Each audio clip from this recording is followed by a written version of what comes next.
Anche quest'anno, in occasione del Festival del Mandorlo in Fiore, ci sarà il consueto appuntamento con le giostre e la fiera a Piazza Ugo La Malfa. A dichiararlo attraverso una nota stampa sono le consigliere Alessia Bongiovia e Roberta Zicari. Per la Bongiovia è importante dare una risposta ai lavoratori del settore e tutelare la tradizione. È una scelta giusta, ringraziando il sindaco e l'assessore Ciulla.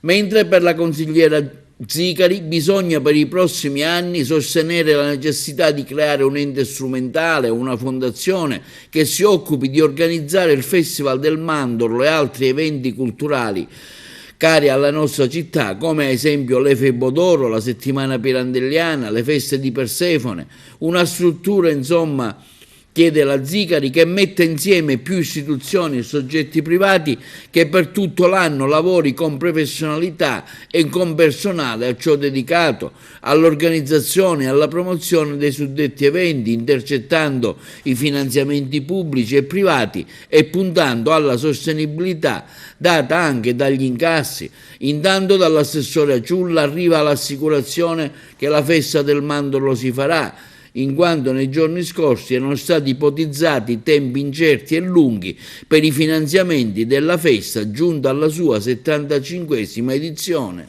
Dopo tante incertezze ci dà conferma che il Mandorlo in Fiore parte, perché abbiamo avuto tanti punti interrogativi sui vari finanziamenti. Insomma, possiamo assicurare alla gente che il Mandorlo va?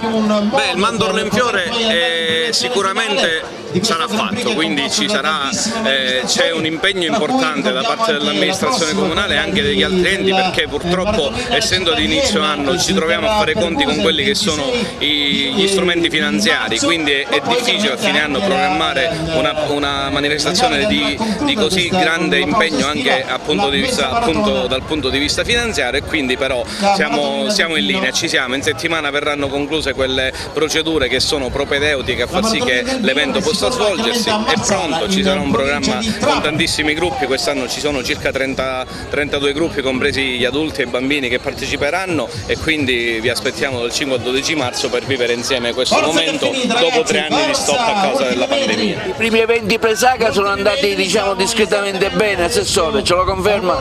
Sì, ci sono stati degli eventi che hanno anticipato la sagra, quindi il Carnevale dei Bambini ha visto tantissimi bambini sfilare l'altro giorno da Piazza Marconi e Piazza Cavour, si sono divertiti i ragazzi. Ecco, sono momenti che servono per la città, per ritornare a vivere. Anche al teatro fino a ieri sera si è svolto il concerto di Francesco Muzzurro con un sold out, quindi la città, la gente ha voglia di tornare a partecipare agli eventi, alle manifestazioni e a vivere serenamente.